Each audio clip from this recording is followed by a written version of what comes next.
Team India Sri Lanka జట్ల మధ్య కొలంబో వేదికగా జరిగిన మూడో వన్డే మ్యాచ్లో భారత్ జట్టు అత్యంత ఘోరమైన ఓటమిని మూటగట్టుకుని పరుగు పోగొట్టుకుంది. ఏకంగా 110 పరుగుల తేడాతో ఓడిపోయి అతిపెద్ద ఓటమిని చవిచూసింది. ఈ మధ్యకాలంలో భారత్ జట్టు ఇంత ఘోరంగా ఎప్పుడూ ఓడిపోలేదు. కేవలం 26 ఓవర్లు మాత్రమే ఆడి 138 పరుగులు చేసి ఆలౌట్ అయ్యారు. దీంతో లంక ఈ సిరీస్ని 2-0తో కైవసం చేసుకుని సొంత గడ్డపై సత్తా చాటారు. దీంతో టీమిండియా ఖాతాలో ఓ చెత్త రికార్డు వచ్చి చేరింది. గత 27 ఏళ్లుగా భారత్ జట్టు ఎప్పుడూ గానీ శ్రీలంక చేతిలో వన్డే ద్వైపాక్షిక సిరీస్లో ఒక్కసారి ఓడిపోలేదు. అలాంటి ఒక గొప్ప రికార్డుకి ఈరోజు మన వాళ్లు చరమగీతం పాడేశారు. ఏ ఆటలో అయినా ఓడిపోవడం సాధారణమే. అయితే టీమిండియా ఈరోజు ఓడిపోయిన విధానమే ఇప్పుడు ఎవరూ జీర్ణించుకోలేకపోతున్నారు.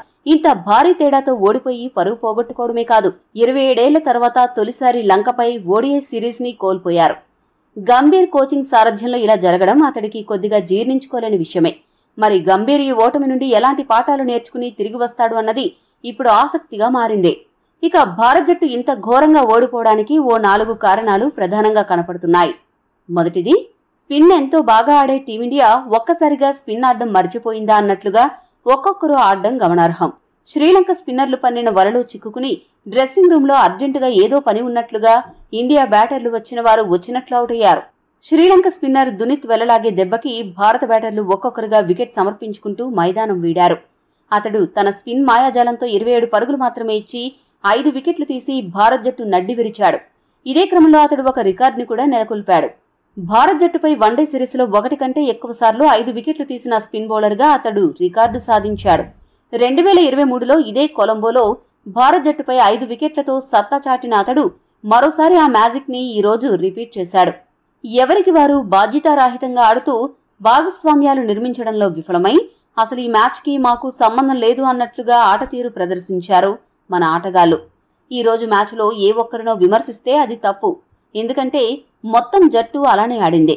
ఈ ఓటమికి టీమిండియా బ్యాటర్లు అందరూ బాధ్యత వహించాలి. రెండోది, స్పిన్ కి అనుకూలంగా ఉన్న పిచ్లపై కోచ్ గంభీర్ అలానే కెప్టెన్ రోహిత్ స్పిన్నర్లతో పూర్తి కోటా ఓవర్లు బౌలింగ్ చేయించలేదు. రియాన్ పరాగ్ 9 ఓవర్లు వేయగా వాషింగ్టన్ సుందర్ 8 ఓవర్లు బౌలింగ్ చేశాడు. అధికంగా పరుగులు సమర్పించుకున్న ఫాస్ట్ బౌలర్ సిరాజ్ చేత మాత్రం అదే పనిగా బౌలింగ్ వేయించారు. మూడోది, ఈ మ్యాచ్ ద్వారా వన్డేల్లో ఎంట్రీ ఇచ్చిన పరాగ్ 3 వికెట్లు తీసి అదరగొట్టినప్పటికీ స్పిన్ పిచ్లపై అతడు అధికంగానే పరుగులు సమర్పించుకున్నాడు. పరాగ్ 6 సగటుతో బౌలింగ్ చేసి కొద్దిగా నిరాశపరిచాడు. తోటి స్పిన్నర్లు వాషింగ్టన్ సుందర్ 3.63 సగటుతో, అక్షర్ పటేల్ 4.10 సగటున, కుల్దీప్ యాదవ్ 3.60 సగటుతో బౌలింగ్ చేసి మెప్పించారు. ఇక చివరగా వైవిధ్యం చూపించాలి అనే తాపత్రయంతో గంభీర్ కొన్ని తప్పుడు నిర్ణయాలు తీసుకున్నాడు. ముఖ్యంగా 4వ స్థానంపై జట్టులో ఏ ఒక్కరికి క్లారిటీ లేదు. గంభీర్ ఈ స్థానంపై జట్టులో ఎవరో ఒకరు పూర్తి బాధ్యత అప్పగించాల్సిందే.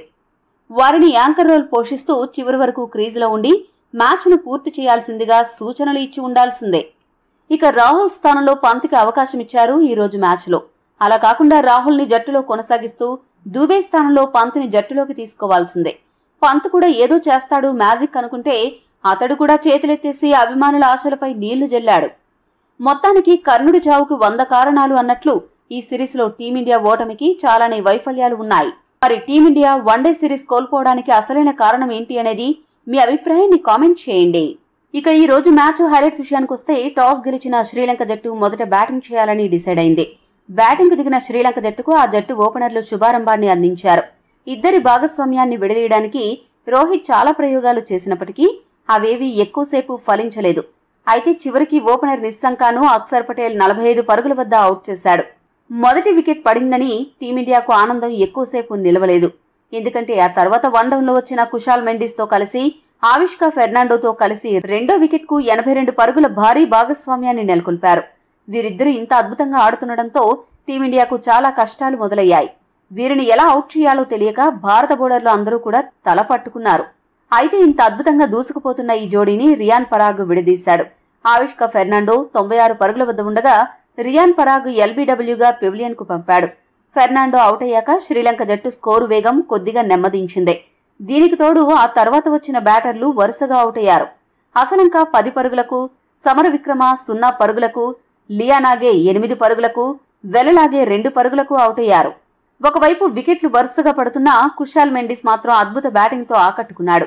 దాదాపు చివరి వరకు క్రీజులో ఉండి చక్కగా బ్యాటింగ్ చేసి పరుగులు రాబట్టాడు. అతడికి కామిందు మెండేస్ 23 పరుగులు చేసి అండగా నిలిచాడు. దీంతో శ్రీలంక జట్టు 50 ఓవర్లకు గాను 7 వికెట్లు నష్టపోయి 248 పరుగులు చేయగలిగింది.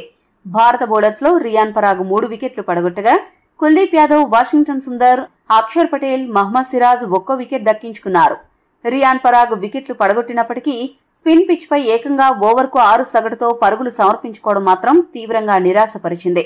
ఇక మహ్మద్ సిరాజ్ మాత్రం సగటున ఓవర్కు దాదాపు 9 పరుగులు సమర్పించుకుని బౌలింగ్లో తన చేతగానితనాన్ని బయటపెట్టుకున్నాడు. శివన్ దుబే మాత్రం 4 ఓవర్లకు గాను 9 పరుగులు మాత్రమే ఇచ్చి అత్యద్భుతంగా బౌలింగ్ చేశాడు. వాషింగ్టన్ సుందర్, అక్షర్ పటేల్, సుందర్, కుల్దీప్ యాదవ్ కూడా చక్కటి ఎకానమీతో బౌలింగ్ చేశారు.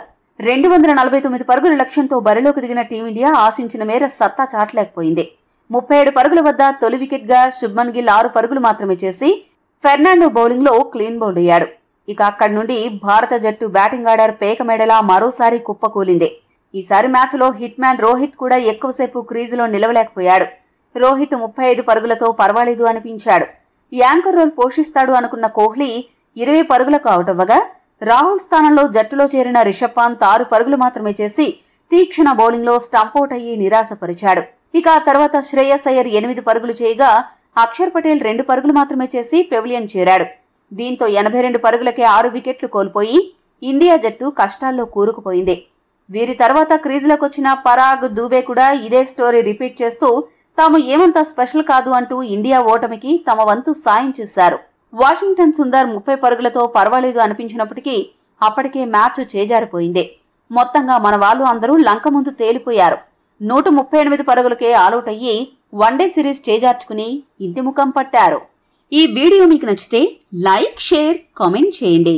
మరిన్ని స్పోర్ట్స్ అప్డేట్స్ కోసం మా ఛానల్ను సబ్స్క్రైబ్ చేసుకోండి.